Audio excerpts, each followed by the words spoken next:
Hello, everyone. I'm Louise Castanhedo and I'm here to tell you the latest on the backstage of the planetary transition. And today, everyone, we're going to talk about the regeneration bubbles. But first, let's play the intro.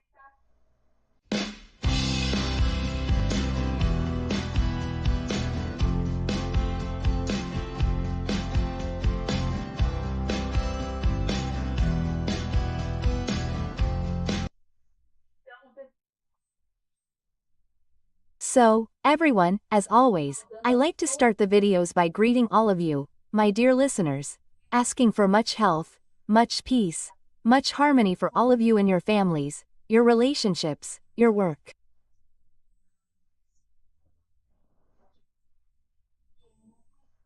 May you all be greatly blessed by our beloved Christ and also by our little Mother Mary Most Holy.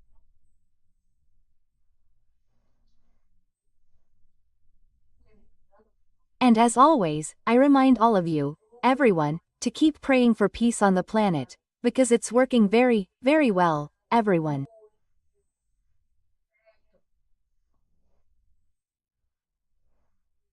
The light is in a frank battle against the darkness and winning, everyone, winning, okay?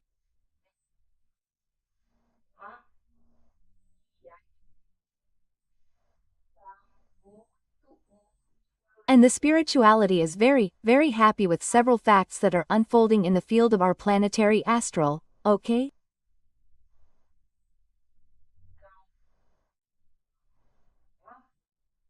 Later on, I'll make some videos about this, telling you in more detail. And so, let's keep praying for peace.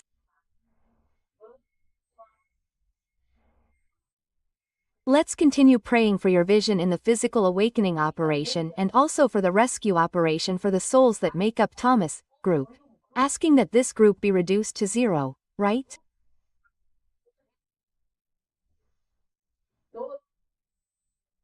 That all these little souls we have here can follow the missionaries of light, can realize that they are being targeted by divine mercy, right?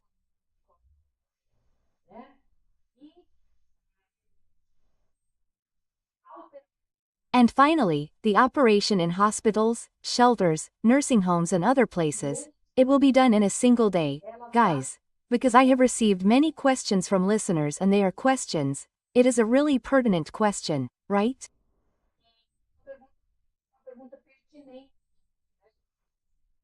Because people want to know, they ask me something like, look, Louise, but look, people continue to die every day in hospitals. What are these people doing? How will these people be treated? Quote. So, guys, stay calm, because spirituality is contacting everyone and there will come a certain moment, okay?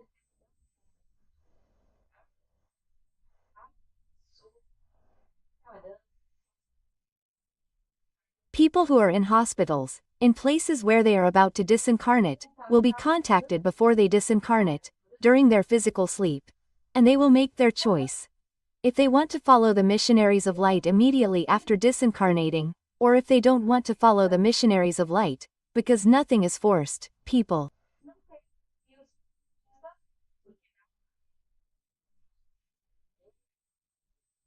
People, we have the law of free will, where spirits always choose what they want to do, right?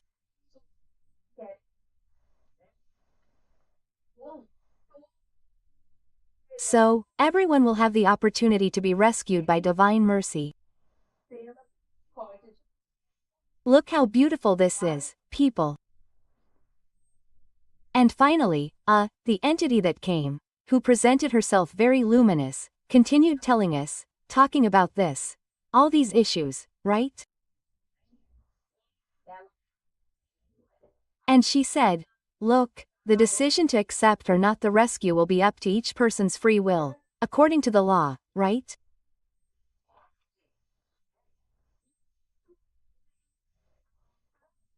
And everything is going full steam ahead according to the plans of our beloved Master Jesus, who is pleased with the progress of the planning.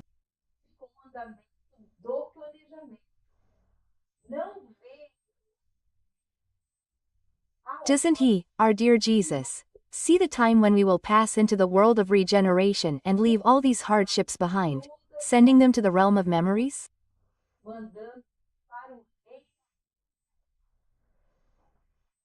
Well, he said, oh, I didn't know.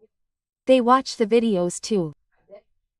They must watch them to see if I'm doing my job relatively well or not.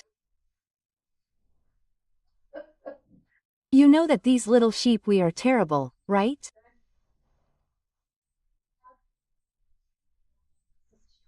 But they said that they liked watching a video of mine where there was a request for everyone to pray, and that I talked about the bubbles of regeneration.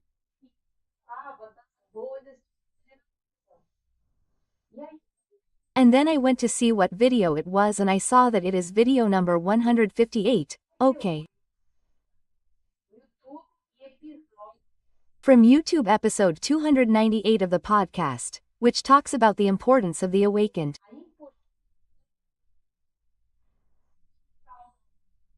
I'm going to leave the number of these videos in the description of this video, if anyone wants to go back and watch them again, or if anyone is just joining the channel, okay? Stay there, the information will be there.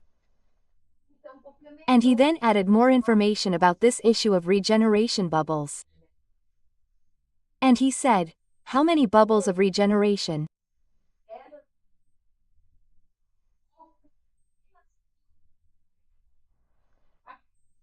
They exist now as small energy bubbles here and there on the planet, but there will come a time when this energy will begin to expand and these bubbles will begin to encounter each other.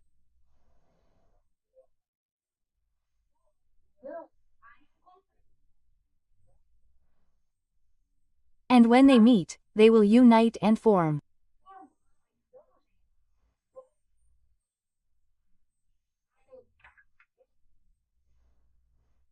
So, people, pockets of renewing energy that will become stronger and will grow more and more and encounter each other until the entire planet is covered by this wonderful energy.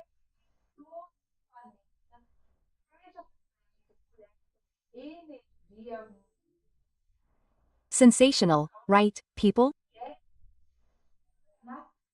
And this is the nature of energy, and it will be predominant in the world of regeneration. So I don't know if you remember, but when I made that video back there, what did it say in that video? It said the following, that awakened people are already living in bubbles of regeneration. And it's true. We look around and see so many strange things happening, and with our family, things are moving forward, they are moving forward. So for us, this is a very clear indication that we are already living in a bubble of regeneration.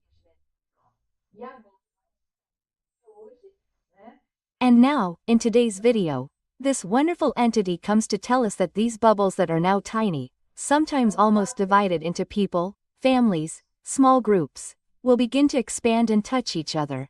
And then the energy will increase, increase, increase, increase.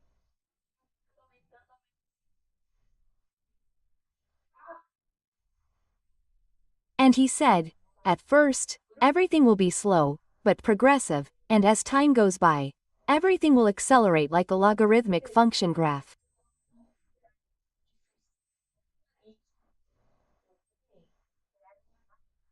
Good works like this, and we hear in the astral field that there is not much time left before everything will precipitate.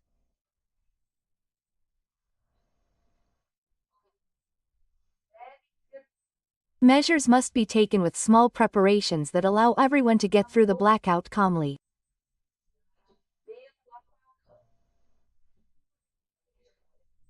So, people, look, we have been receiving several warnings from various entities that are telling us, look, we are getting closer, look, we are close, right? Look, people, this blackout that happened in Europe, Spain, Portugal, that, people, this blackout was a personal warning. And unfortunately, the authorities do not give a proper explanation as to why this happened.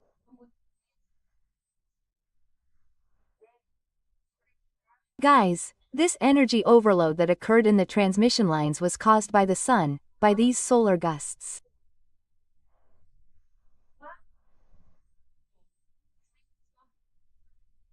But anyway, unfortunately our authorities are committed to, I don't know, other causes, anyway, so committed to other causes that they do not warn the population about what is really happening.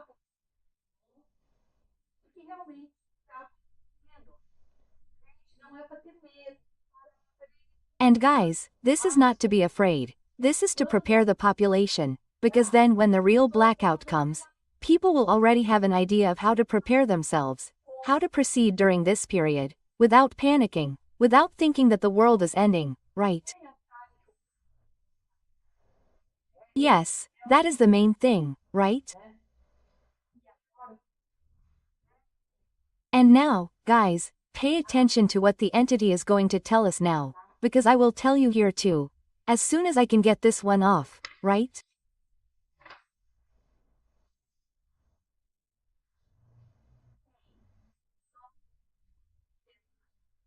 They said that our stellar brothers are already working to contain dark intentions related to nuclear weapons.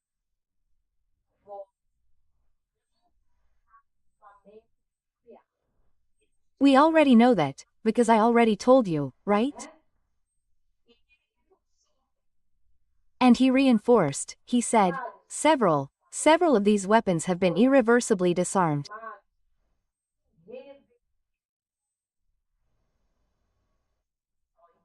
Look, that is, it is not simply a deactivation that can be reactivated later, no.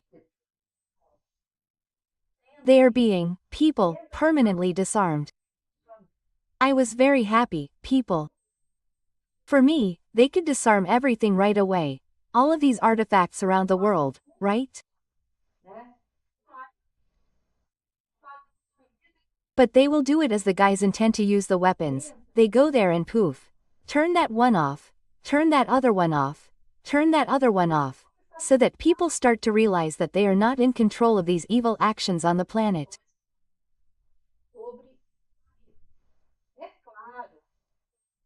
Of course, the incarnate military hide everything for fear of losing the public's trust.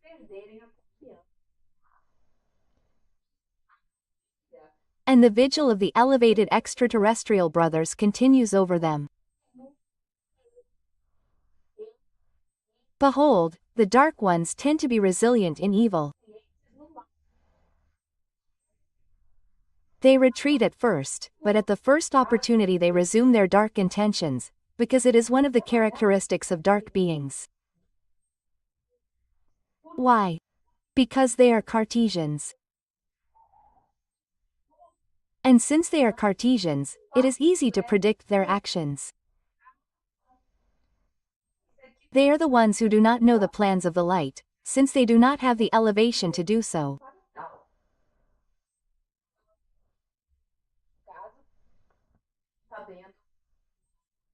The poor, dark ones, in this case, learn about the designs of the light through communications made by the mediums that we have there, in various places on the planet, and who are bringing, guys, all this information that comes from the light and from elevated extraterrestrial beings.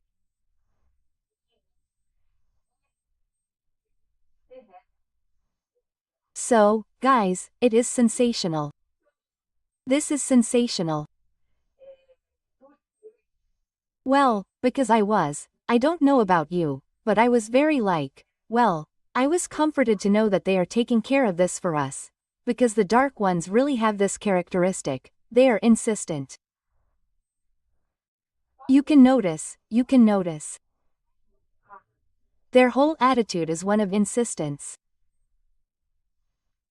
They think like this: we will insist until we succeed. We will win through exhaustion. Quote. But the light does not get tired, guys, it does not get tired. And they won't be able to continue with their evil intentions. And I was very happy to hear all of this. And do you know what else this entity told me, guys? I was right? Because I already knew that the spirituality had told me that the dark ones watch the videos that we make here on the channel. Not just mine, of course, there are several other channels that also operate in the light, guys, okay?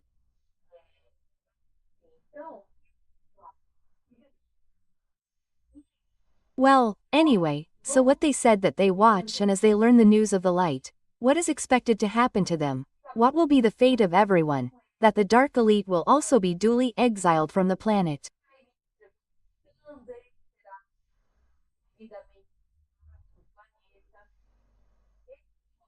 They are starting to think, wait a minute, so that's not exactly what they're saying. There's another side to it. The light people are not stupid. They're not as stupid as they're telling us. And then they start to think, and what has been happening, guys. There are starting to be many desertions in the Dark Legions.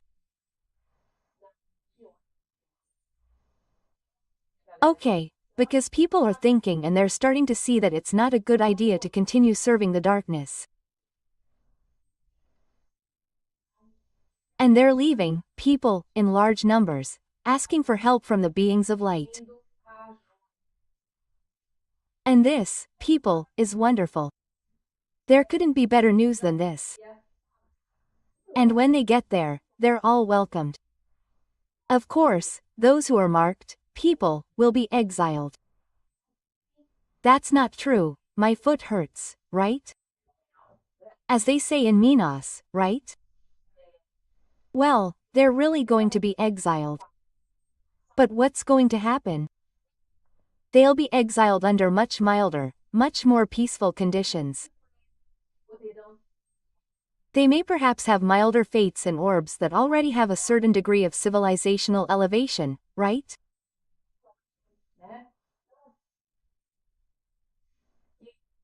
So, those who are leaving the darkness are certainly acting intelligently and will certainly receive relief because of it, right? And what happens?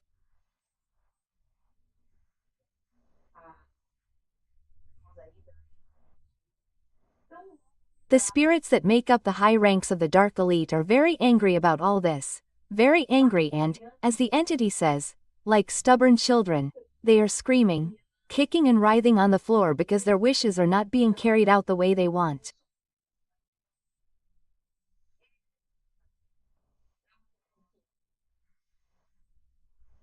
And what is the remedy for this?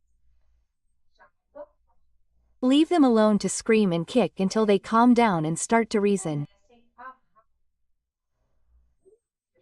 And the day will come when such beings will feel the call of the light. Because it was like that with us too.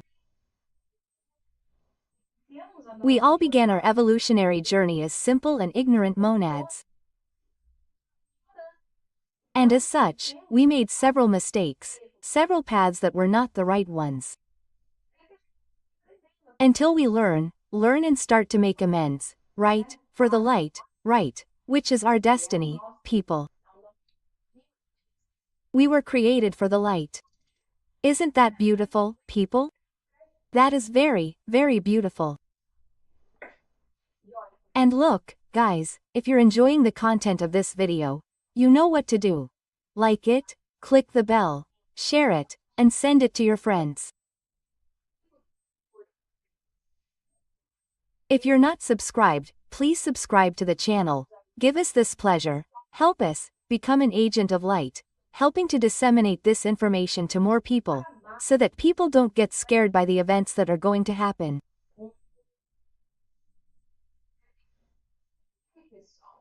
So, guys, I asked who I had the honor of talking to, and do you know who it was? He said, "Today you're talking to Will, your Pleiadian coordinator." You know that I have two coordinators, right? There's the coordinator, Will, who is the Pleiadian coordinator, who lived here on Earth in immemorial times, back in ancient Lemuria. And we also have Elio Tobias, who is also wonderful and who takes care of contacts and matters related to planetary spirituality. And I takes care of matters related to the Federation, the Confederation, the elevated stellar beings, right? So, guys, it's an honor to work under the coordination of these wonderful, super competent beings. I'm amazed to see the messages as they come concatenated and come one after the other, and they complement each other, and they come either from elevated extraterrestrial beings, or come from planetary spirituality, but they complement each other.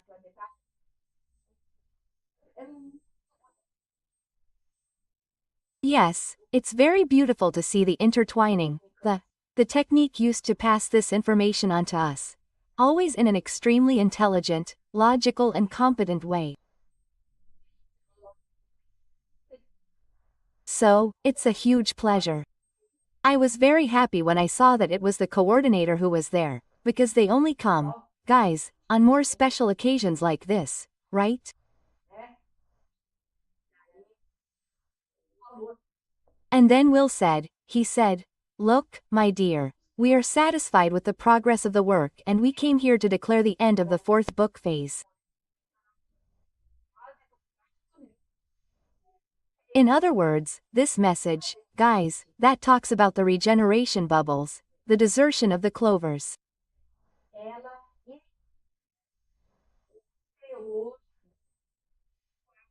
She finished the 4th book, folks, which with the grace of God we have already managed to work on, and it is now coming to your hands.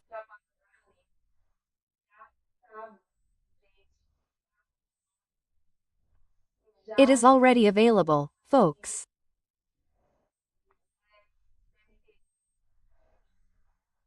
If you want it, if you are interested in studying it, in seeing the messages in more depth, look, we recommend that you buy it and read it, because there are many wonderful messages in this book and it will be available for you to consult it, whenever you want.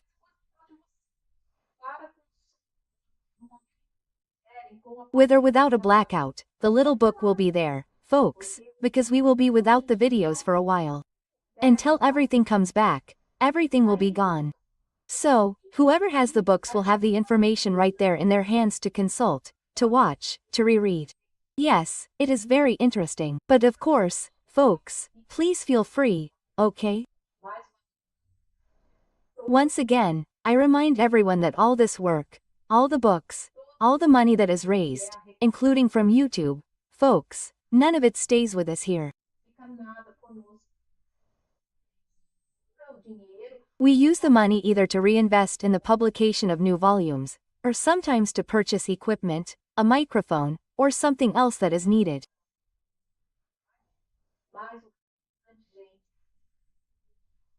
But the rest, folks, is donated to charities, to people and even to abandoned animals, because this money is not mine, it does not belong to anyone here incarnate. This money, folks, is money from the spiritual world. It has to follow its destiny of helping those in need, right? So, I always like to say this, to make it clear, you know, folks? Because, many people sometimes write to me and say, "Oh, you just want to make money, you only want this, you only want that." And no, folks, our work is 100% voluntary. We do it with a lot of love, with a lot of affection. We know it is not perfect, there are many things that we can still improve, but it is all done with a lot of love and affection for all of you, right?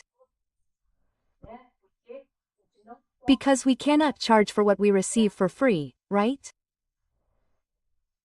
And I really look up to Chico, I really focus on his example.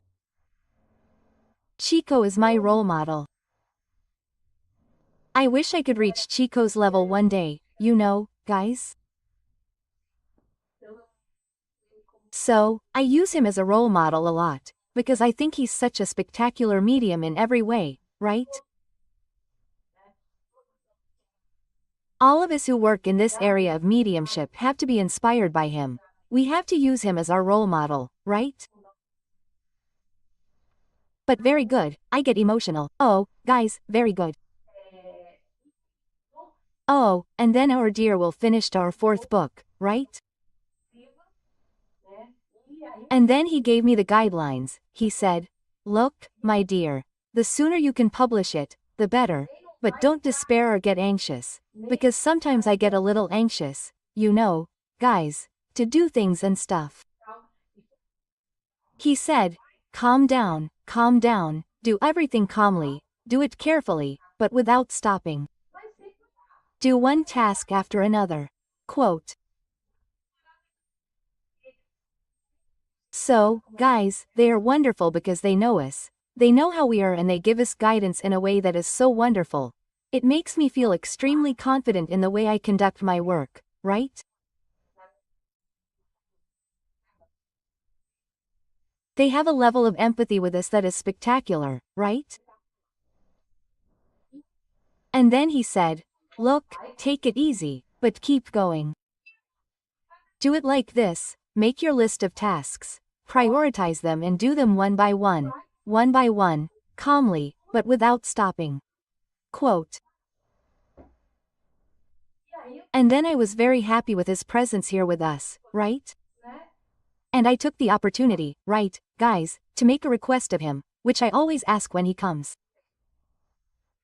I ask him if he can't, one day, tell us a little more about Lemuria, what happened. Because, like, we still have some news about Atlantis, but about Lemuria is even older than Atlantis, and we don't have many records, right? So I always ask him if he can't tell us, right?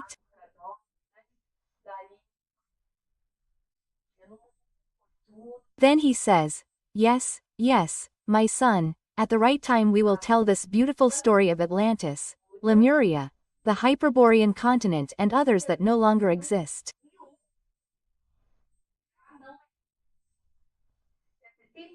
I mean, there's more and it must be the land of Mu, because we know some things, right, that have been passed down through oral tradition, right? Quote. And I was super excited, right? And he said, yes, my daughter, because no creation of God is wasted. So, everything always has a use, a purpose always focused on the evolution of beings. I was really excited, right? I'm waiting. Let's see the day that our esteemed coordinator will tell us the story about Lemuria and these lost continents, right? Quote. Then he said goodbye and sent me a little message, guys. Do you know who it was from? From Tiberius. Oh, Tiberius is so cute. And he's cute, but he has a huge responsibility, guys, because he commands the Legion of Knights Templar that serves Michael the Archangel. Poor guy, he must be working here, right, to be able to prepare everything, to get everything right, because the operation date is coming.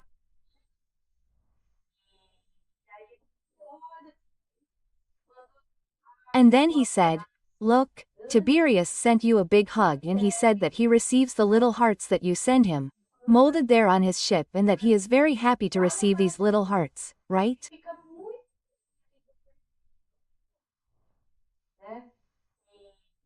And look, he said that Michael the Archangel is also happy because sometimes I get taken advantage of, right? And I send some little hearts like this to Michael the Archangel. I'm like, who am I? Quote dot. But I send you my little hearts and know that when you express these beautiful things and spirituality, our elevated stellar brothers receive it, you know, people? They receive it. I like to tell you this, so that you know that you can also do this if you want, if your heart understands that it must be done, because they receive it, you know, people? That's really cool.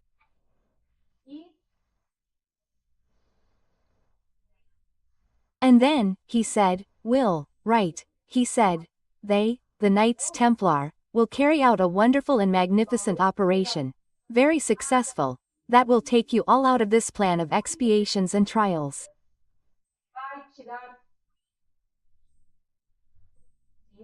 And they really will, right, people, it will be a tremendous psychic relief.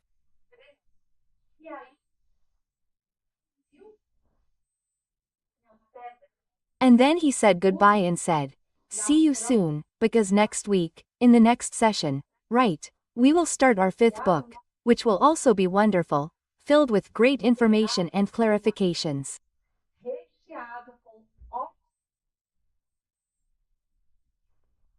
So, goodbye. And then he went, right, and said, we say goodbye with a warm hug and kisses, according to your loving customs in Brazil. Until then, and then he left, right? And then I received our dear captain. And the captain arrived, happy as always, super sweet, right? And he said, look, did you see how great it is? Our 4th book is finished. We can now start working on compiling the messages, and we will try to put this book there. Materialize this book as quickly as we can. And thank God, guys, I've already managed to. The book is already there. Want to see? Where is it here? Let me see if I can find it. Where is it? Oh, it's here, look. Look, guys, here's the book. Look how cool, right? So, I'm very happy to have been able to materialize it. It's already in the Access Information Registry. And look how interesting what the captain told us. He said, look, I'm going to tell you that in addition to the books, the videos will also be in the Archaic Registry. But books are stronger ties, let's say. Their ink leaves a stronger mark on the record here. Do you understand?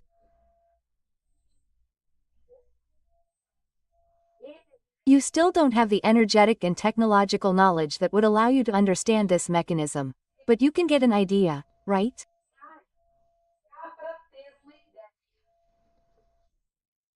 And that's what he said.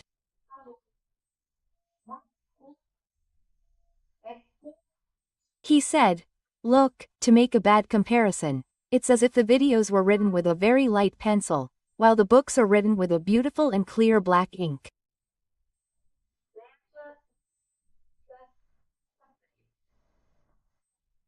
So, the information is already being passed on to the Archaic record.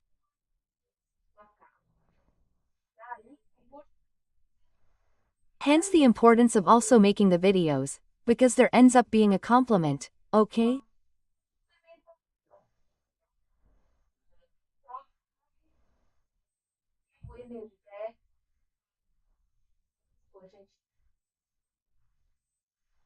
Well, but for an energetic and quantum reason, we still don't know how this mechanism works. But the fact is that printed books make a clearer record.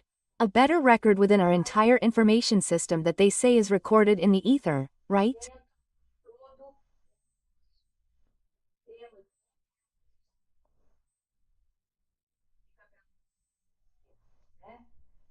And that's it.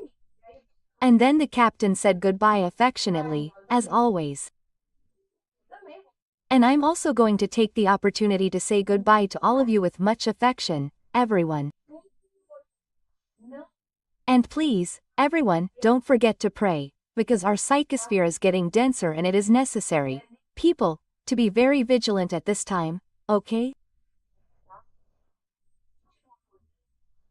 Let's continue praying without fear, with much faith and trust in the beloved Christ, in our little Mother Mary Most Holy, who watches over us and protects us. Okay, everyone, I'm Luke Castanhio. I hope see you in the next video here on this channel. See you then.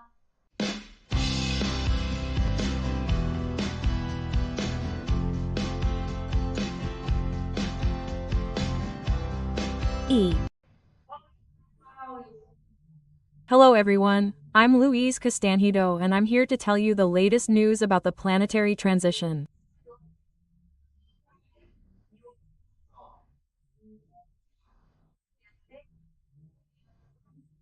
And today, everyone, we're going to talk about the farewell of our dear Tiberius, Knight Templar, a very elevated being, who was here with us sharing all the information about Yahweh, as well as information about our beloved Christ.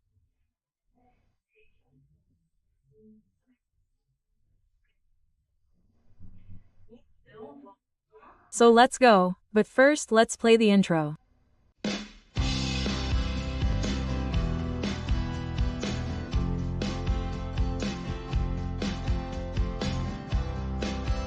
Well then, let's start our video today, always with great joy, where I like to greet all of you, my dear audience here on YouTube, on the podcast.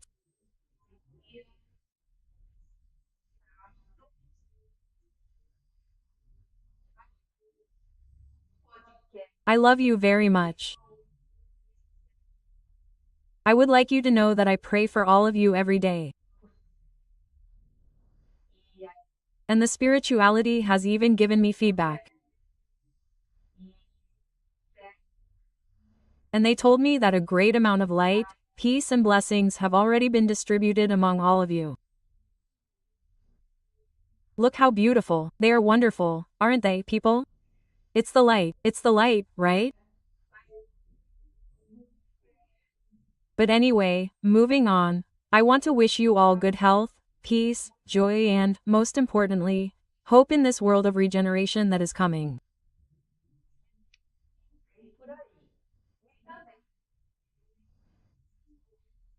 And I also ask you, as always, to continue praying for the rescue operation, people, with the children of Thomas.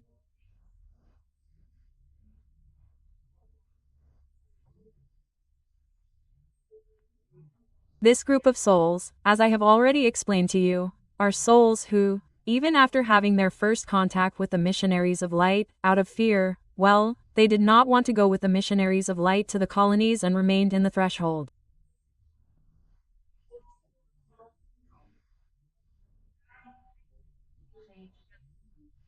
So, you are being given, people, by the divine mercy of our Lord Jesus Christ, another chance to meet these missionaries of light and go with them.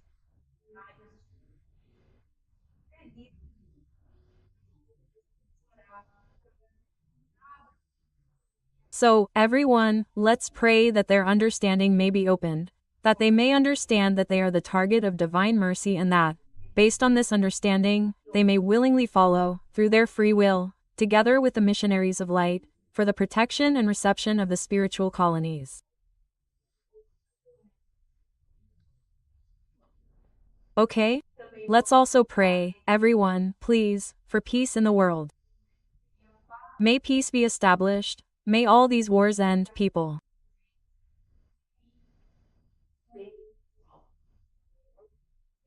And also, everyone, let's also pray for the operation, for your vision in the physical awakening operation, because we still have time to pray for that, people.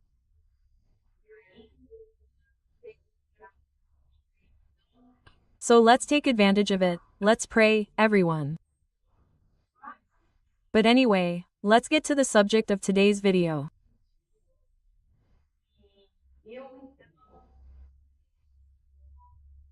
And because you know that I have already explained to you that this being came in more than one mediumistic session, bringing all these complex subjects, which we know are complex subjects, sometimes a bit uncomfortable, for us to deal with them, because they sometimes mess with beliefs that are rooted within us.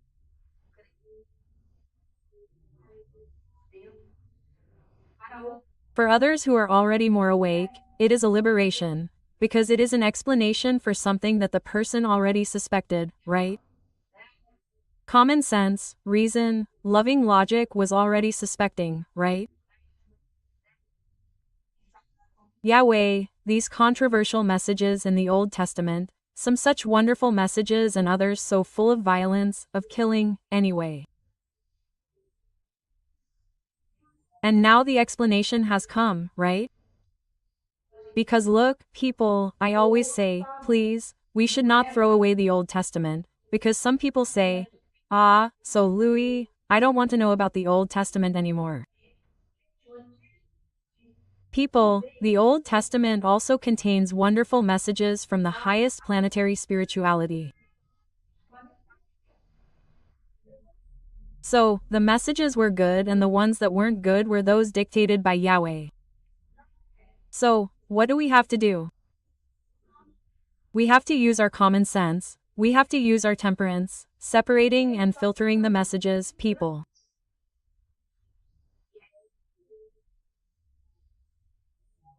And that's what we have to learn to do, to use our free will, to use our reason, because that's what spirituality, that's what Jesus wants, that's what God, Father and Mother, desires, that we exercise ourselves, that we exercise our free thought, right?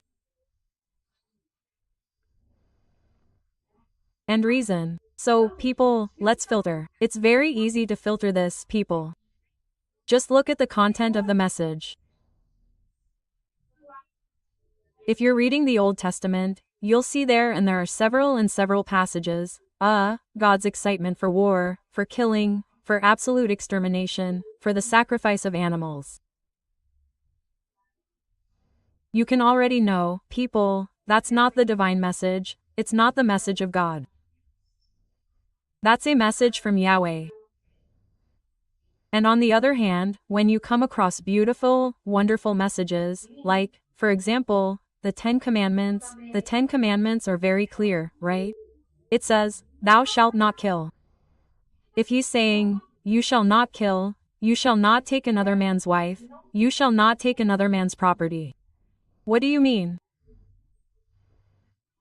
You go to a city, kill everyone and take all the treasures. There's a great disparity in that. So, we have to use our common sense, because humanity has already reached a stage of minimum spiritual maturity to begin to understand these things. So that's it, you see, guys? The Old Testament also has a lot of wonderful things. We just have to separate the wheat from the chaff, okay? It's that simple, okay? Very well. And then I was kind of realizing that by the way the subjects were going, that there was already an avalanche of information that I had already received at the end here.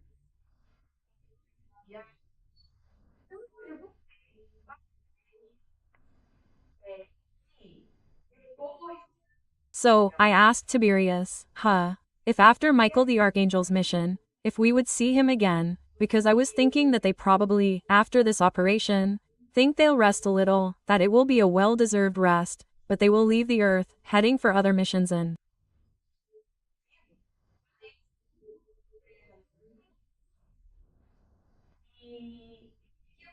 that I would miss him a lot, guys, because I got too attached to this wonderful being, guys. He has our own energy, wonderful. And there's no way we can't fall in love with a being like that. There's no way we can't love him so much. I even get a little emotional just talking about it. And then he answered me, he said, yes, my daughter, we're going to go on other missions, because that's our job, but we're always going to be connected by our hearts.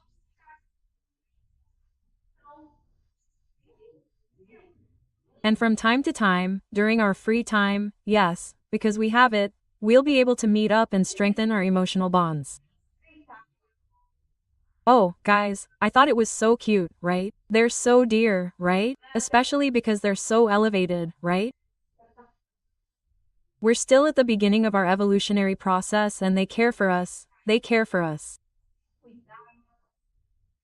It's wonderful. Here, look, I'm already teary-eyed here. I'm very emotional, you know? I'm a bit of a crybaby, guys, forgive me. And continuing. So I asked him how he communicated with me.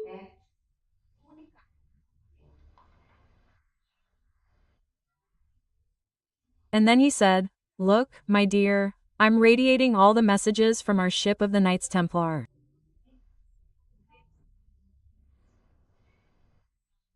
And it was at that time that I found out that they had a ship, guys, just for them, right? And then he said, yes, I'm transmitting from our ship that is commanded by Michael the Archangel, the beautiful one.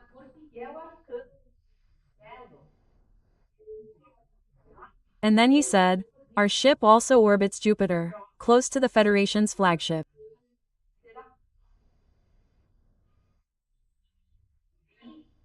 And then I also wanted to ask about the Confederation's fleet.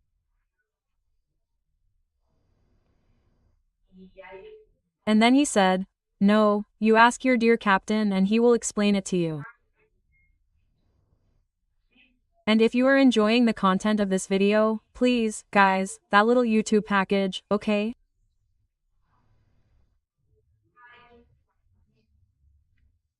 Give it a like, share the video with your friends, and if you are not subscribed, please give us the pleasure of subscribing, because with this simple gesture you, as Jorge says, the one who always says this is Jorge Salim, who I do live on his channel, he says, become an agent of light, and I make his words my own.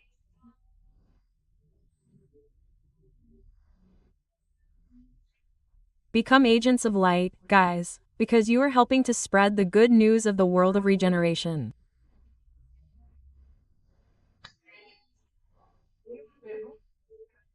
And then, guys, I asked him about the little horses, because I thought, no, they are Knights Templar, they must have the little horses, huh, and if they have a ship, I thought, right?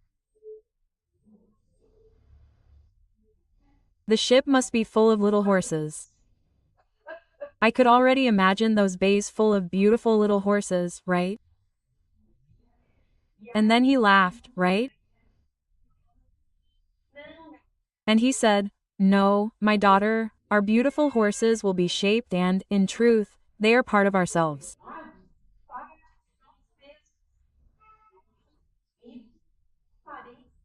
We assume the appearances necessary for each planet that is in transition, that needs our help.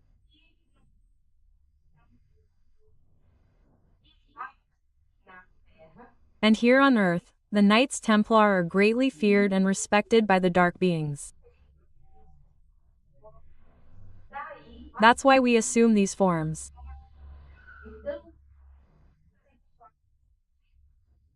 So, people, when we talk about the Knights Templar, it's not that they are spirits that lived here on Earth, incarnations of Knights Templar, because the Knights Templar themselves, just as they did many good things, also did things that were not so good, like wars, violence and killings, anyway.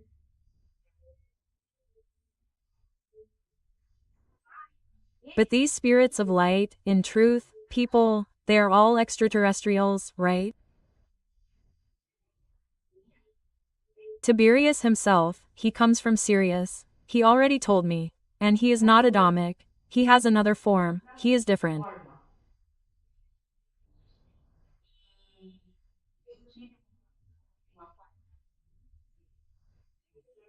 And I even had a vision of him, a clairvoyance of him, and he's like this, it's like he's a kind of gray, but he's not gray, he's like an ivory color and he's more handsome like this, you know?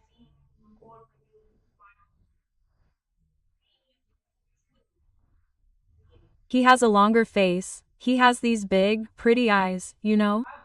And he's a sweetheart, guys. He doesn't have hair but he's so sweet. Wow, he has a lot of light, a lot of light. That's true, guys. So, these beings, they, in fact, they all come from other planetary origins. And when they go to do this work of planetary transition on different planets, which is not just here on Earth, they then study the culture of the dark beings there on that planet and they assume the form that commands the most respect from these beings.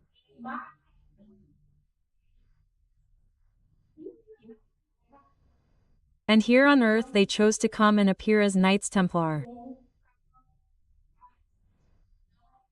So they will embody themselves in the knights and the little horses. Look at the power of these beings, guys. Imagine their elevation, the mental power they have, right? And then this issue of the knights became clear to me. Templars. I hope you guys are also clear on this.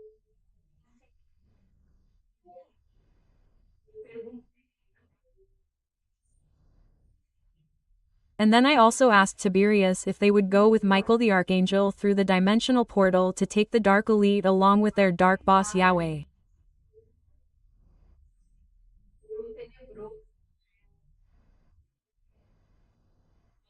And look what he told me, guys. He said, "My daughter, in fact Christ will be with them, taking these dark beings from the elite through the portal.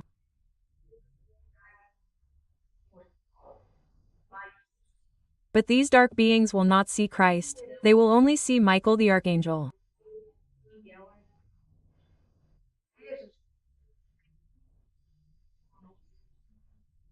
So, see, guys, how Christ cares about us, how Christ cares about supervising this entire operation, because he goes along with Michael the Archangel to take these mega dark beings to the planet that is in a fiery state, delivering them to the elevated spirituality that already exists there, which I have already told you about.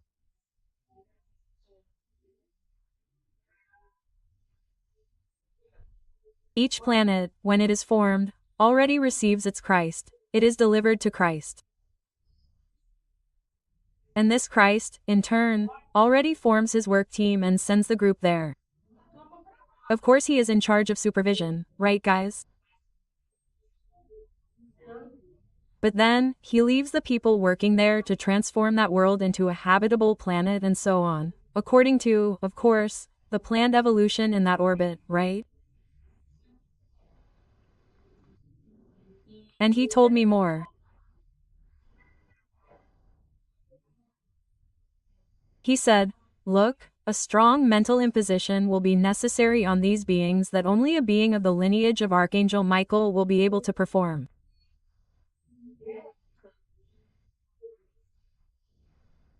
Look, because these beings, people, they are very dark, but they are very intelligent. They have the ability, let's say, to exercise a very strong mental hypnotism.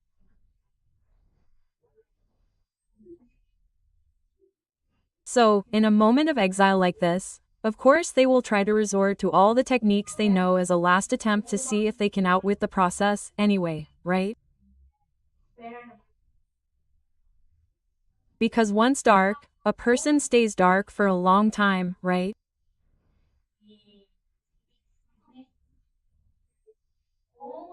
And so, only a being with the ability, with the moral elevation, the mental strength of an Archangel Michael, will be able to order them to quiet down, to make them quiet down so they can hear their sentences, right?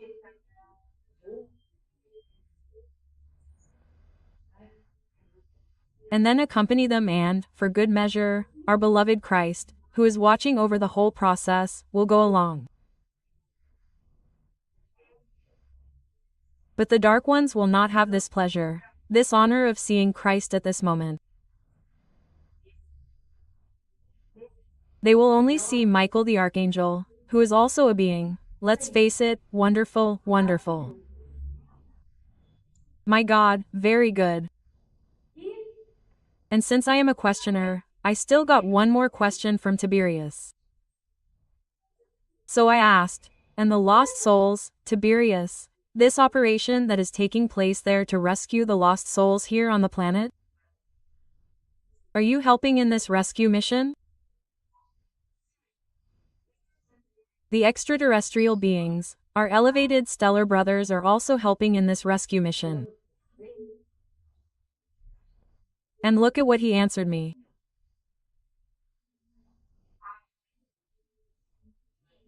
He said, "Look, the lost souls there in your threshold and in your Earth's crust are being worked exclusively by your planetary spirituality.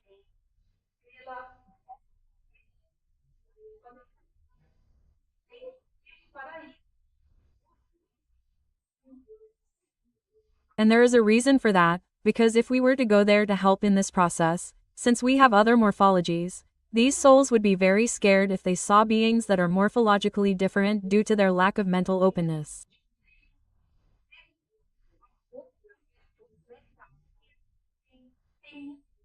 There are many who are even scared and afraid of the missionaries of light and do not want to go with the missionaries, which is this group that I call, which they call, by the way, the children of Thomas.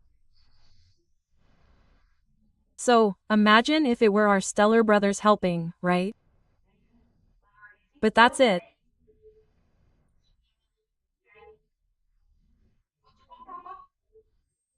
And then he said, and I'll tell you something. Today we here on our ship are training in physical plasmation and it's really fun to see so many horses and riders here and there.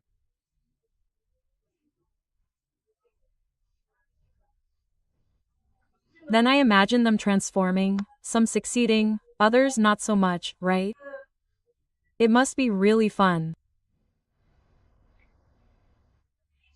And then, guys, I got really curious. I got really excited and I wanted to be a little fly on that ship watching all this, watching them training in all this plasmation, right? And then I asked him what his horse will be like, what color coat he chose. What does it look like? Then he said, oh, I'll send you a mental image later and you'll know how I'm going to shape my beautiful horse. And so I'm waiting here, okay, Tiberides? Let's wait for you to send this mental image, because we want to know. And then, guys, when I receive this mental image, I'll try to make an image using artificial intelligence. If I succeed, I'll probably publish it for you to see on the website, right? But I haven't received it yet, okay? I'm waiting to see, right? And then he said, he was saying goodbye and then he said, look, that's all, you know, my dear questioner.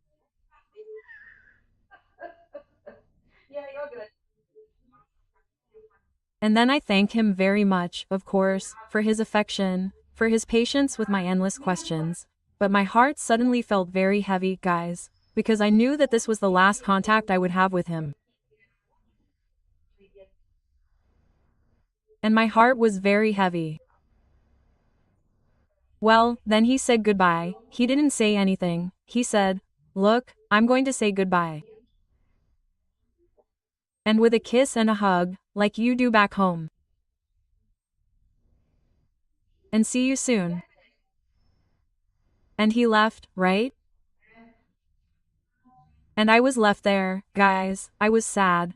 I was suddenly like, after he left, the psychographic session ended, right? Well, I was like, you know, feeling kind of orphaned, you know? I was like, empty, I was sad.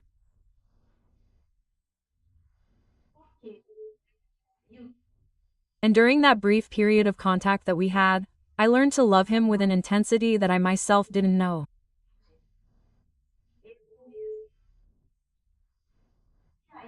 And then, because during each session I always receive more than one message.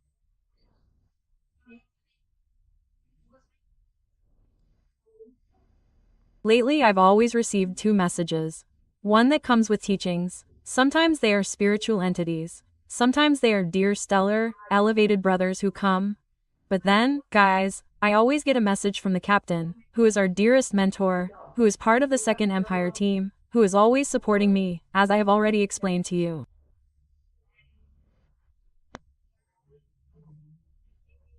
He points things out, he compliments things, you know? And then, do you know what he told me? He came right after and I was still there, kind of, and he said, oh, my dear, are you sad?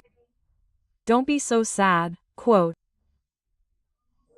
And I'm going to tell you something, our dear Tiberiades, he is very busy.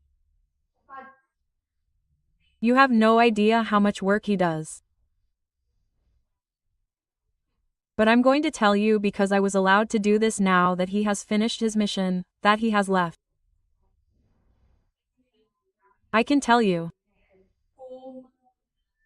He is actually the commander of the entire legion of beings of light who will present themselves as Knights Templar. He, my dear, he is the right-hand man of Michael the Archangel. Oh, guys, when I found out, I almost fell off my chair. I said, "Wow, I can't believe it." Then the captain said, "You can believe it, my dear." So he's very busy because it's his responsibility to prepare this entire operation regarding the actions of the Knights Templar.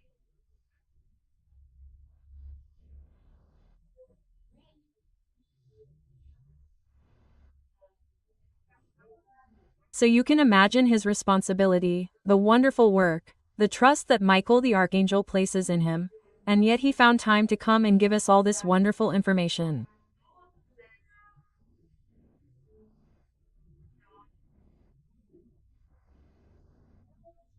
So, for me, it was a golden ending.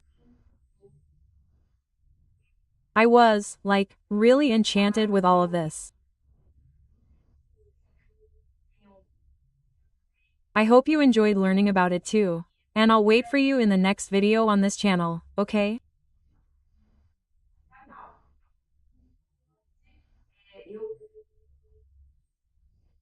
Where I'll give you the latest information about our dark boss, Yahweh. Okay? So that's it, folks. See you then.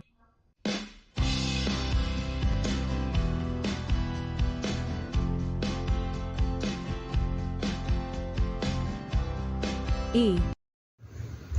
Olá pessoal, eu sou a Louise Castanhedo e eu estou aqui para contar para vocês as novidades sobre os bastidores da transição planetária. E hoje, pessoal, nós vamos conversar sobre uns assuntos muito interessantes. São dúvidas que eu andei recebendo aí dos nossos queridos ouvintes e que nós vamos então dirimir essas dúvidas. Mas antes de eu fazer isso tudo, vamos rodar a vinheta!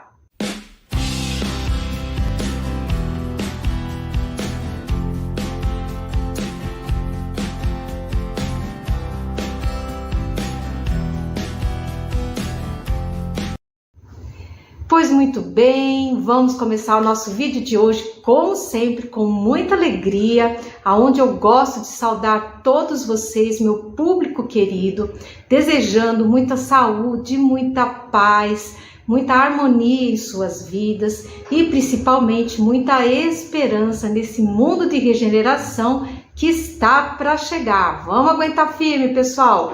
Força, força, que isso não vai demorar muito tempo, não. E para isso, vamos continuar orando, é o que a espiritualidade nos pede sempre, e eu repasso o recado para vocês.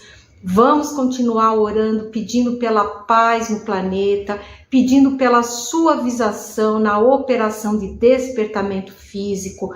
Vamos orar para que o grupo de filhos de Tomé seja reduzido a 0, e também pelas cidades de São Paulo, Rio de Janeiro e Brasília. E vamos pedir que esse sinistro plano traçado pela elite trevosa, junto aos encarnados trevosos que os servem, não tenha êxito. Vamos continuar orando, porque isso tudo, gente, está fortalecendo a nossa egrégora planetária. Mas vamos ao assunto do vídeo de hoje, gente. Então, eu recebi algumas perguntas muito interessantes de ouvintes queridos. E eu, quando não sei a resposta, porque eu não sei muitas coisas, eu anoto essas perguntas, gente, e quando eu tenho oportunidade, eu vou lá e apresento essas questões. Às vezes eles não respondem, dizem que não tem permissão, mas muitas vezes eles respondem e esclarecem essas dúvidas. E dessa vez eu fiquei bem alegre porque a carinhosa entidade, eu nem precisei pedir, ela abriu para perguntas, né? E quando isso acontece, a gente aproveita, né? E aí eu fiz a pergunta, ele falou sim, vamos responder essas perguntas. E a primeira delas era sobre a nossa amada Mãezinha Maria Santíssima. O ouvinte queria saber se Nossa Senhora havia voltado a se encarnar aqui na Terra. E ele perguntava também se teria ela se reencarnado como Joana d'Arc. E eu fiz a pergunta. E a entidade luminosa, então, esclareceu a questão. Falou assim: Maria não voltou a se reencarnar. Após todo o sofrimento pelo qual ela passou, ela, que já era um espírito cristalino em pureza, ela adentrou o reino angélico com um grandioso galardão espiritual. Vocês já sabem, porque eu já contei, mas para quem é novo no canal, quem é novinho no canal, nós recomendamos que vocês assistam a playlist Revelações sobre Jesus e Javé, onde são ditas várias informações sobre Maria, José e José de Arimateia. E nós também temos um vídeo muito bonito que fala do sagrado feminino no Evangelho, aonde nós falamos sobre Joana de Cusa, Maria Madalena e Nossa Senhora Querida, né? Então, quem não conhece, vale a pena dar uma assistida. E não se esqueçam de deixar o seu like e se inscreverem no canal, tá bom, gente? Mas vamos lá. Maria, José e José de Arimateia eram espíritos muito elevados. E eles todos eram oriundos de Sírios, o projeto mais antigo, mais desenvolvido do nosso Cristo amado. E eles vieram aqui para a Terra em missão sacrificial de apoio à encarnação do nosso diretor planetário, Jesus. E a entidade continuou a explicação. Após o seu desencarne, Maria decidiu aqui permanecer, auxiliando o seu filho amado em seu projeto planetário. E vocês sabem que ele tem esse projeto todo de desenvolvimento, de aceleração na evolução das mônadas. E ela então decidiu auxiliá-lo, o que ela tem feito de forma absolutamente extraordinária. E se você estiver gostando do conteúdo, já sabe, aquele like, clica no sininho, compartilha o vídeo. E se você ainda não é inscrito no canal, por favor, se inscreva. Então, pessoal, com essa resposta que foi dada, nós já podemos descartar que Joana d'Arc tenha sido a reencarnação de Maria, porque Maria não se reencarnou aqui no planeta. Ela já entrou no reino angélico. Acabou a roda de Sansara. E quem foi Joana d'Arc? E a entidade explicou, né? Eu antes vou dar uma pequena pincelada assim sobre quem foi Joana d'Arc aqui para nós na história planetária, né? Joana d'Arc, ela nasceu numa família camponesa, ela era pobre, ela não era nobre. Isso naquela época fazia uma baita de uma diferença, tá? Ela nasceu no nordeste da França, lá pelos idos 1400, alguma coisa. E a Joana, ela ouvia vozes e alegava receber visões divinas do Arcanjo Miguel, de Santa Margarida e de Santa Catarina, que a instruíram a ajudar as forças de Carlos VII e livrar a França do domínio da Inglaterra. Porque estava ocorrendo aquela tal guerra dos 100 anos e estava uma confusão danada, os ingleses estavam ganhando, a França estava sendo quase que desmantelada e estava aquela situação bem complicada. E o não coroado Carlos VII, ele então acreditou em Joana e enviou-a junto com um exército para tentar solucionar o cerco de Orleans.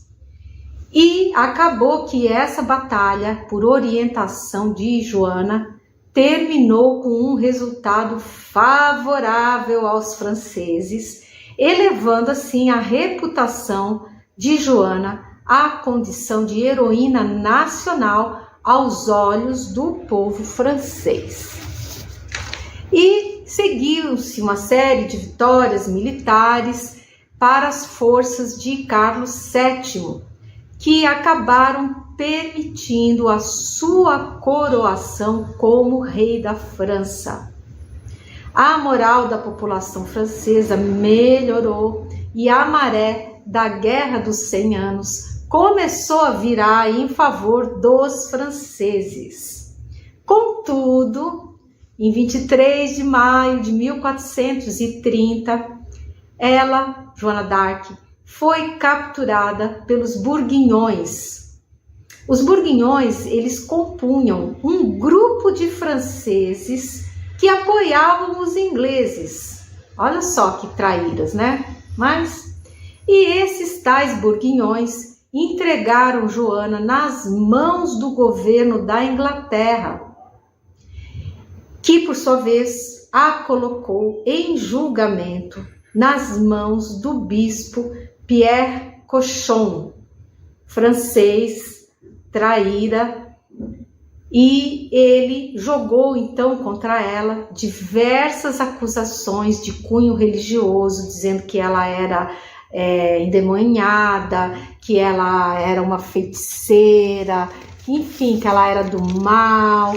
E esse bispo malvado a declarou culpada e ela foi sentenciada à morte na fogueira, tá? Tendo sido executada em maio de 1431, gente, aos 19 anos de idade. Imagina, uma criança, né? 19 anos. E o fato é que a sua morte acabou por elevá-la ao status de mártir e fez aumentar o fervor patriótico francês contra os ingleses, tá? E acabou que os franceses deram uma virada de vez nessa questão. Mas vamos ver o que a elevada entidade nos disse a respeito de Joana d'Arc.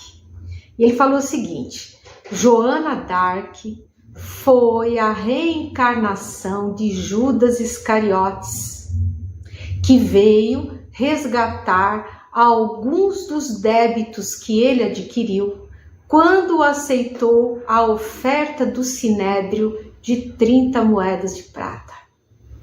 E Judas, que traiu no passado e provocou uma morte dolorosa a Jesus, sofreu por sua vez uma grande traição que o levou também a uma morte dolorosa, né? E ele, vejam bem que ele reencarnou na forma feminina, tá?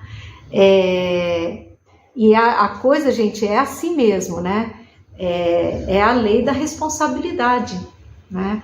Então, ele acabou passando por uma situação muito similar. Para quê? Para desenvolver a empatia por esse tipo de situação, para curar o perispírito dele, que tinha ficado muito deformado com a atitude dele, junto justamente com quem, gente? Com o nosso Cristo amado, com Jesus, né? Então imagina a culpa que esse ser não sentia, deve ser complicado mesmo, né?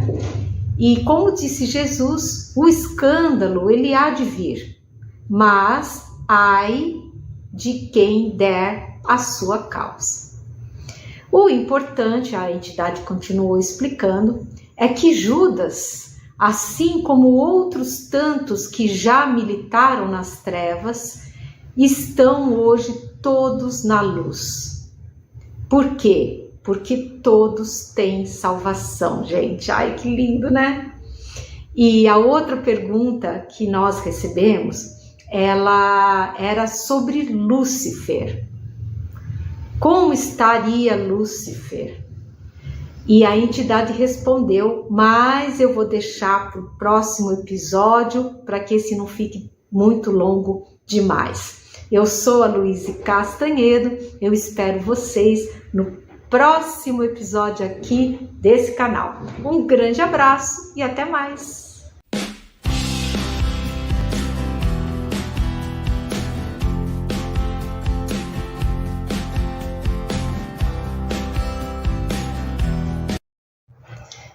Olá pessoal, eu sou a Louise Castanhedo e eu estou aqui para contar para vocês as novidades sobre os bastidores da transição planetária. E hoje, pessoal, nós vamos saber como é que os nossos missionários da luz fazem o acolhimento às legiões de trevosos que se entregam aí no astral. Mas antes de eu contar isso tudo para vocês, vamos rodar a vinheta.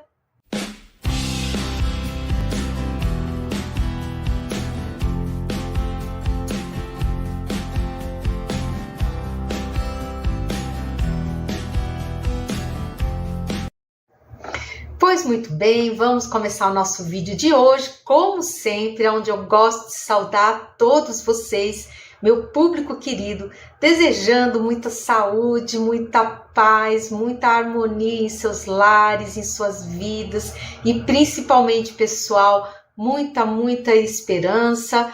A gente sabe que o momento aí tá tenso, tá difícil, não é só aqui no Brasil, isso é no planeta todo. Então, vamos continuar firmes nas nossas orações, porque quem está no comando de tudo é o nosso Cristo amado. E em breve, pessoal, nós vamos ter alívio disso tudo. Vamos continuar firmes orando pela paz no mundo, pela suavização na operação de despertamento físico, na operação de rescaldo das almas que estão perdidas aí, ainda no astral. Também vamos orar pelas cidades de São Paulo, Rio de Janeiro, Brasília. Vamos também pedir pela anulação do plano perverso das trevas sobre todos nós encarnados. Nós sabemos que contamos com um aliado poderosíssimo, que é o nosso Cristo amado, e é através da irradiação de amor que Ele está fazendo junto aos corações de todos os trevosos que tem aí no planeta, que muitos deles estão conseguindo fazer importantes reflexões. E com base nessas reflexões, eles então tomam a sábia decisão de se entregarem aos missionários da luz, né? E é justamente, gente, sobre isso que nós vamos conversar hoje, com que dá uma visão um pouco mais detalhada sobre como que é que isso acontece, né? E quem nos deu essa magnífica aula foi o nosso querido capitão, que tem atuado muito junto a esses espíritos, num trabalho, gente, incessante de amor e caridade. E então, ele veio e começou a contar mais ou menos um pouco sobre como que é o trabalho deles, né? E ele falou, olha, por aqui temos muito trabalho. Receber, encaminhar e esclarecer milhares de seres trevosos que se entregam, tá? E a questão é que esses seres, eles chegam cheios de melindres, cheios de exigências, e, gente, eles fingem que foram capturados pelos seres da luz, tá? Vê que doideira? E por que eles fazem isso? Na verdade, eles têm medo de serem recusados pelos seres da luz e devolvidos ao umbral. E lá no umbral, eles serem recapturados pelas legiões persistentes no mal. Porque se eles forem recapturados, gente, os castigos são horrorosos. Porque assim, os trevosos, eles são trevosos até entre eles mesmos. Eles não têm... eles se castigam assim de formas terríveis. E então o que acontece? O ser trevoso que ele resolve começar a querer se livrar das trevas, ele tem medo, ele tem muito medo dos outros trevosos, Porque ele sabe que se ele for capturado de novo, ele está perdido, está roubado, né? Mas por que eles ficam com esse medo? Que eles não sabem que a luz, o pessoal da luz, é muito bondoso e muito acolhedor. Então, os missionários da luz, eles nunca vão rechaçar um ser trevoso. Não vão, eles vão acolher, tá? E todos aqueles que desejam ficar, eles são protegidos e são seguros contra todo e qualquer ataque que possa vir a ser desferido, tá? É claro que esses seres, eles têm a liberdade, é dado a eles o livre-arbítrio. Então, se algum deles não quiser ficar junto com os missionários da luz, não quiser ir para o exílio, ele pode retornar para o umbral, tá? É só ele pedir, o pessoal da luz vai lá, recoloca ele aonde ele quiser e tá tudo certo, tá? O que comanda é o livre-arbítrio de cada um, mas não tem essa coisa de, eu tô aqui me entregando para os missionários da luz, aí vem um ataque da legião trevosa lá, do chefão e pronto, tô preso de novo. Não tem perigo, porque o pessoal da luz é muito sábio, eles são muito previdentes, eles já conhecem. As mentes dos seres trevosos, elas são cartesianas, ou seja, enquanto que a mente da luz, ela é uma mente matricial, tá? Então, as reações dos trevosos, elas são assim muito, muito, muito previsíveis. A luz sabe tudo, a luz conhece tudo. Então, não há o menor perigo, tá? Não há o menor perigo disso acontecer. Um ser trevoso, quando ele chega num local e se entrega à luz, ele está seguro ali, tá? Ele só volta para o umbral se ele assim o desejar e expressar esse desejo. Aí o pessoal da luz fala, tudo bem, você acha que não está preparado ainda? Beleza, onde você quer ficar? Tá aqui, vamos te devolver lá, tá? Mas caso ele não queira, ele vai ficar seguro e protegido, tá, gente? Então, como eu estava falando, então, é dado a eles a liberdade de ficarem ou não, e aqueles que desejam retornar ao umbral são para lá devolvidos. E por lá eles vão ficar até a chegada de Miguel, o justo, Miguel Arcanjo, que então vai empunhar a sua espada e vai levar todos os seres trevosos embora para o exílio. Porque aqui no planeta Terra, eles não vão conseguir mais permanecer, gente. Isso é o que vai acontecer. Olha, pessoal, para quem é novo aqui no canal, quem me segue há tempo já sabe, porque eu já expliquei mais de uma vez isso, né? Mas para quem é novinho, está chegando agora, é bom que vocês saibam que essa questão do exílio não é uma punição. Ela não é uma punição. E sim uma medida pedagógica, tá? Para quê? Para que esses seres trevosos, eles possam reiniciar o seu processo de aprendizado e num planeta aonde o padrão vibratório seja, digamos assim, mais confortável para eles. Porque o que é que vai acontecer? O planeta Terra, ele já está tendo o padrão dele vibratório alterado. Devagarinho eles estão, subindo. Até que vai chegar o ponto que nós vamos entrar num outro padrão vibratório frequencial do planeta. E esse padrão é muito desconfortável para os seres trevosos. Por isso que eles também vão ser exilados, né? Então, além deles irem para um lugar onde eles vão recomeçar as tarefas deles, né? Eles vão ficar num lugar, digamos assim, mais confortável. É bem como aquela história, né?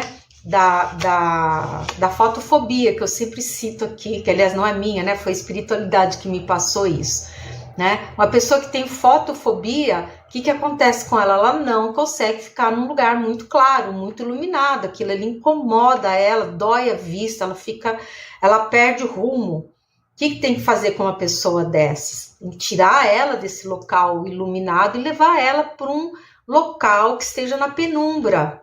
E quanto maior o grau de fotofobia que ela tiver, mais escuro terá que ser o cômodo para onde ela vai ser levada, que lhe permita ficar confortável. Então, mal comparando, é mais ou menos assim que a coisa funciona, né? E explicado isso, né? Eu perguntei para o nosso querido capitão como é que a espiritualidade faz para receber essas legiões de seres trevosos nos países, nos locais onde não existem centros espíritas que possam fazer essa doutrinação, né, esse acolhimento que nós aqui no Brasil, principalmente, né, já temos vários centros em outros países também, mas em menor quantidade, e tem países que não tem centro espírita nenhum.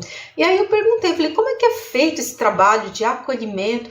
Porque eu imagino que isso deva acontecer no planeta todo, né? E se ele pudesse nos explicar, é claro. E ele falou assim, muito boa essa pergunta, e nós podemos sim respondê-la, o capitão falando, né? Ele falou assim, esse trabalho de acolhimento das legiões trevosas está sendo feita no planeta todo. E nos locais onde nós temos médiuns e doutrinadores encarnados, fica mais fácil esse trabalho, porque, digamos assim, os fluidos dos encarnados, como é o nosso fluido, é um fluido mais denso, ele é mais compatível com esses trevosos desencarnados que conseguem, eles são tão adensados que aí, para que eles possam compreender melhor o que lhes é dito, eles usam os nossos fluidos, porque às vezes eles são tão densos que eles não conseguem enxergar os missionários de luz, eles não conseguem. O missionário está ali do lado dele e ele não está conseguindo enxergar porque ele não tem padrão vibratório para enxergar a ajuda que está ali para ser oferecida a ele. Então, é importante você ter um encarnado ali, doutrinador, porque aí eles conseguem compreender. Daí o doutrinador pede para que eles elevem pensamento, que eles pensem em Jesus, em Maria, que eles orem. E no momento em que eles começam a elevar o pensamento, eles começam a enxergar os seres que estão ali para auxiliá-los. É mais ou menos assim, meio a grosso modo, que a coisa funciona. Então, o capitão explicou, né? Ele falou, olha, aonde a gente tem médiuns e doutrinadores encarnados, fica mais fácil o entendimento por parte dos trevosos, devido à energia ectoplásmica dos encarnados, que consegue transmitir melhor as informações aos desencarnados trevosos, né? E é assim mais ou menos que a coisa funciona. E ele continuou explicando, ele falou assim, já nos locais aonde nós não dispomos dessa estrutura dos centros espíritas, são montados grandes assentamentos que são devidamente protegidos, murados com baterias eletromagnéticas, para onde os trevosos se dirigem quando desejam se entregar. Essas áreas são totalmente protegidas, com baterias eletromagnéticas, para dissipar qualquer tentativa de ataque por parte das legiões que permanecem servindo as trevas. E o capitão continuou explicando, falou assim, lá nesses assentamentos nós temos uma grande estrutura de auxílio, com médicos, com enfermeiros, alimentos, água e agasalhos para fornecimento aos componentes dessas legiões, que chegam assim, gente, eles chegam num estado assim lastimável. Eles cheiram muito mal, estão esfarrapados, muitos estão com seus perispitos totalmente deformados, em forma de bichos. É um negócio, gente, tem que ter estômago para poder trabalhar nessa área, viu? Eu admiro muito toda a espiritualidade que faz esse trabalho, porque eles, tadinhos, gente, eles veem cada coisa, sentem cada cheiro, coitados. Olha, é uma coisa assim que é um trabalho mesmo de amor e de caridade receber esses seres, né? E, enfim, após o primeiro atendimento desses seres, tá? Que é distribuição de agasalhos, de roupas, de comida, enfim, né? Cuidados médicos, muitos chegam feridos, muito machucados, enfim. Após esse primeiro atendimento, são esses seres encaminhados a grandes assembleias nesses assentamentos, aonde eles assistem a breves palestras sobre a transição planetária, sobre o exílio e sobre o seu futuro. Os